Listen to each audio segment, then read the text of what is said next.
नमस्कार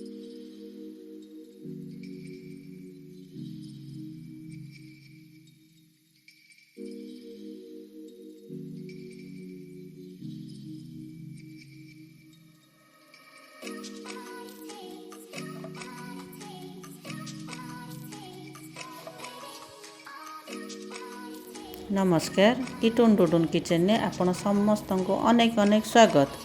आज आपण मानक सहित पूरा भोजी स्टाइल बिना पियाज रसुण पोटला कोर्मर रेसिपी शेयर करी। सबुठु सहज उपाय रे सठिक प्रोसेस रे आपण माने भी घरे पूरा भोजी स्टाइल टेस्टी पोटल कोर्मा बनै पारिबे, जहाकू भात रुटी परोटा पूरी सबुथिरे खाइले बहुत टेस्टी लगे।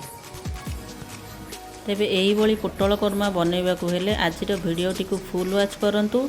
आशा करे आजिर ही रेसिपीटी आपनकू बहुत पसंद आसीबो। प्लीज मो चैनल को लाइक शेयर सब्सक्राइब करबा को जम्मारू भूलिबेनी। आजिर ही पोटल कोर्मा बनैबा पई मु नेइछि दुईटी मीडियम साइज रो आलू को एही परी काटी नेइछि।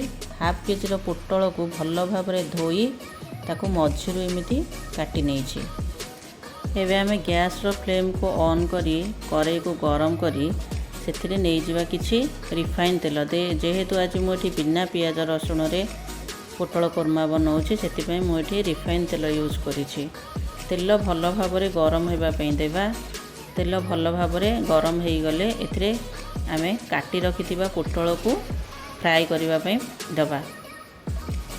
पोटल को एहीपरी सब पोटल गुड़ी को कड़ाई रे आमे पकईदबा एवं यह भल भाव भाजी भल भाव गोल्डन ब्राउन होला पर्यंत भाजिबा। ये पोटल भाजिला बेले आमे एथिरे गोटे चामच लूण देइदबा, जहा फल पोटल जल्दी भाजी हेबो एवं बहुत भल कलर मध्य यार आसीबो। याकू भल भाव गोल्डन ब्राउन होला पर्यंत आमे एहीपरी गैस रो फ्लेम को मीडियम रे रखी एहीपरी आमे पोटल गुडी को भाजिबा। देखंतु एबे पोटल गुडी को भल भाव भाजी हो गलानी। बहुत सुंदर कलर भी आसी जाइछि, पूरा सिझी मध्य जाइछि। एबे एहा को आमे गोटे गोटे गिन्ना को एबे एगुडी को सब आमे बाहर करि नबा।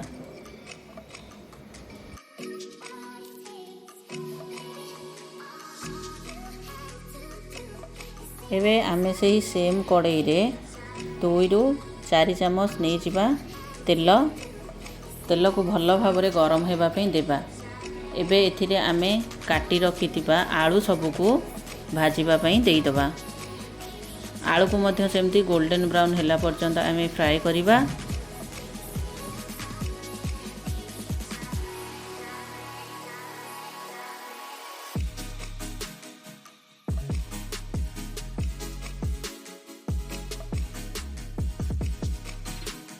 एबे आमे एई पोटल कोर्मा पई चलंतु मसला प्रस्तुत करिबा। पोटला कोर्मा पई बनैबा पई मु गोटे ग्राइंडिंग जार रे नै जाइछि गोटे मीडियम साइज रो टमाटो को काटी नै जाइछि। सेतिरे नै जाइछि 2 इंच रो अदा। एबे आमे एहार गोटे फाइन पेस्ट बनैबा। एबे पोटल कोर्मा रो मेन मसला जोटा चलंतु सेईटा प्रस्तुत करनबा। एहा पई मु नैछि किछि काजू गोटे चामच, पोस्त एवं 2 चामच चार मगज। एबे एबे आमे एई सबको मिसई ग्राइंडिंग जार रे नै एहार मध्य गोटे फाइन पेस्ट बनैबा। देखंतु एबे एहार पेस्ट बनि जाइछि। एबे एहा को गोटे गिन्ना रे आमे बाहर करि नबा। एहा को रखि नबा साइड रे। एबे सेही सेम ग्राइंडिंग जार रे गोटे फाळ नड़िया को मु एही परी कोरी नेछि। एहार मध्य एक फाइन पेस्ट एथिरे बनैबा। आमे नड़ियार मध्य फाइन पेस्ट बनिछि। एबे एहा को रखि नबा गोटे गिन्ना रे साइड करी रखि नबा। आपण चाहिले ए नड़ियार पेस्ट को एही परी यूज करि परिबे, नले गोटे चा छणा रे एहा को छाणी नै एहार प्यूरी बाहर करि परिबे। एबे देखंतु एठी आलू भल भाव गोल्डन ब्राउन कलर हो गलानी। एबे एहा को मध्य आमे रखि नबा साइड रे।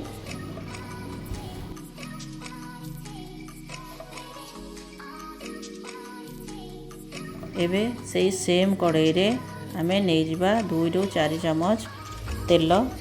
तेल को भल भाव में गरम होगापी देवा। एबे एथिरे आमे नहीं जावा किसी गोटा मसला मसलारे मु नहीं गोटे चामच जीरा 2टी तेजपत्र गोटे खंड डालचीनी 8 ରୁ 10ଟି लवंग 2टी गुजराती एवं किछि गोलमरीच या को एबे तेल रे आमे भल भाव में फ्राए करवा। एबे एथिरे आमे बाटी रखिथिबा टमाटो प्यूरी की देइदबा। गैस रो फ्लेम को एठी आमे लो रे ही रखिबा। एई टमाटर पानी अंश कमिला पर्यंत आमे एही परी एहा को फ्राए करवा। या को एबे 5 मिनिट कवर करी आमे छाड़ी दबा।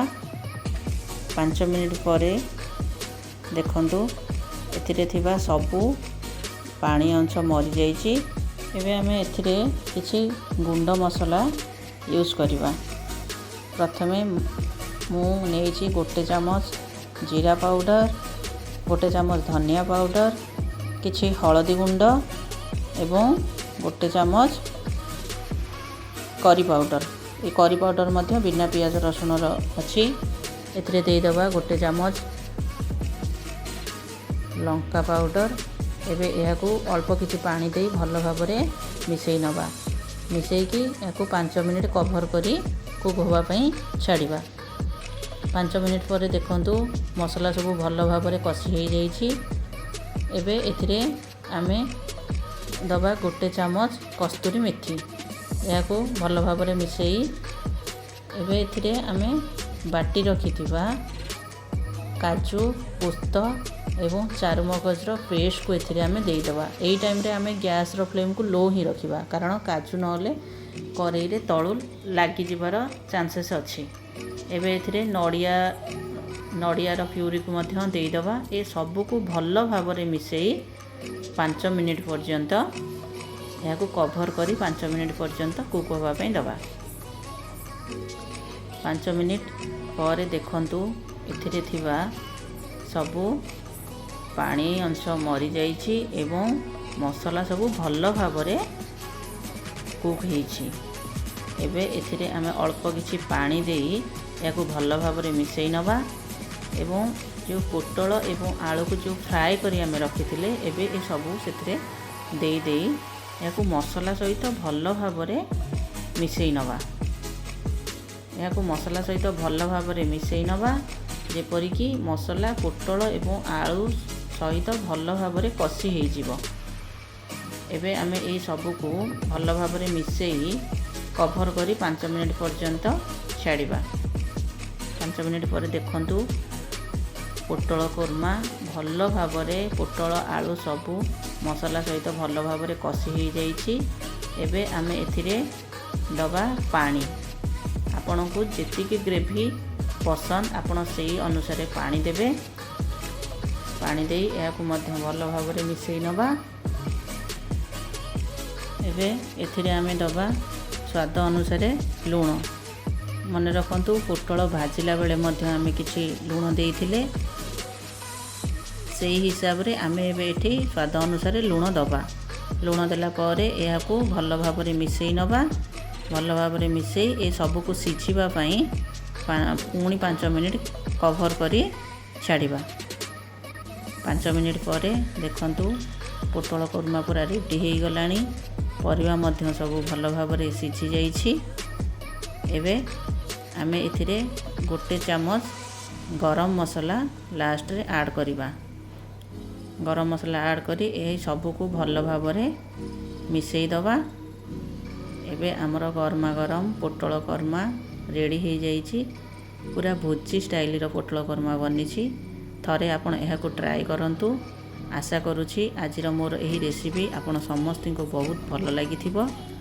प्लीज मो चैनल को लाइक शेयर सब्सक्राइब निश्चिंत करंतु एवं घरे बने एही परी पोटल कोरमा खांतु।